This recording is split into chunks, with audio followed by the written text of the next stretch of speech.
Você conhece alguém que tem ou já teve depressão? Provavelmente a resposta para essa pergunta é sim. De acordo com a Organização Mundial da Saúde, 322 milhões de pessoas no mundo sofrem com a depressão. No Brasil, 11 milhões e meio de pessoas sofrem com algum transtorno mental. A depressão em si é um termo muito forte, né? E de acordo com a Organização Mundial da Saúde, a depressão é considerada o mal do século. Né? Por que o mal do século? Devido à falta de informação e de conhecimento da população. Então, se torna difícil dos profissionais em saúde trabalhar com esse termo. A depressão ela é uma doença muito prevalente. Ela, dentro das doenças mentais, ela é a doença que mais aparece aqui no CAPS. A gente tem uma demanda muito grande de pacientes que estão deprimidos, que estão com falta de energia, com tristeza, que não estão conseguindo realizar suas atividades. E muitos deles acabam, às vezes, tentando cometer o autoextermínio. Né? O que seria isso, o suicídio? É o ato da pessoa tirar a própria vida voluntariamente. A questão da tristeza a longo prazo, né? Questão de irritabilidade, perda de sono, preocupação excessiva, uma angústia, e muitas vezes a pessoa não se atenta que esses sintomas podem ser da depressão. Altera bastante o humor da pessoa e ela procura ter um isolamento também social algumas vezes, né? E assim a gente tem que ressaltar que os sintomas variam de pessoa para pessoa, né? Depende muito da situação no qual desencadeou esse quadro depressivo. Eu tive várias crises de depressão e até então eu não sabia. Eu sentia aquela tristeza profunda, mas eu não sabia que aquilo tinha tratamento, que aquilo tinha controle. A primeira vez eu morava ainda no Passa Três, não procurei ajuda.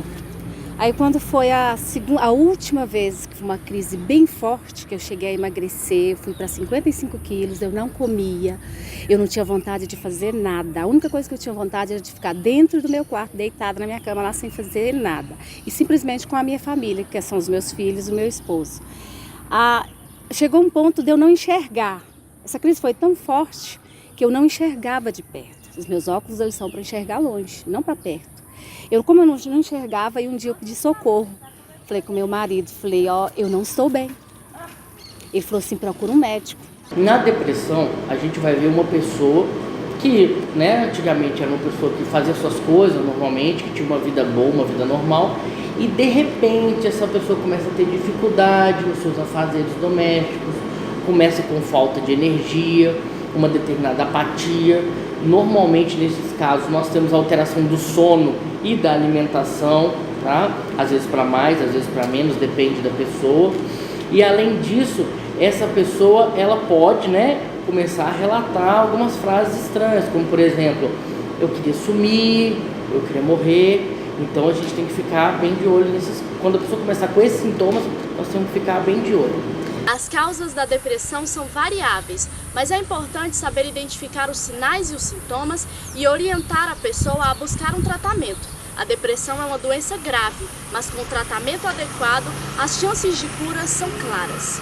Então o paciente ele vai informar os sintomas físicos, né? E também temos sintomas psicológicos, que é o cansaço mental. Por parte da psicologia, como funciona a parte de diagnóstico da depressão?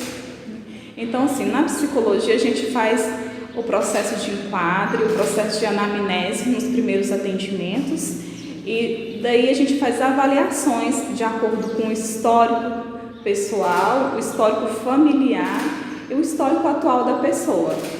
Diante dos dados coletados nesse processo de entrevista psicológica, a gente vê se há necessidade de um segundo encaminhamento para a área da psiquiatria. Se for um caso de depressão, a gente tem que entrar com a intervenção medicamentosa.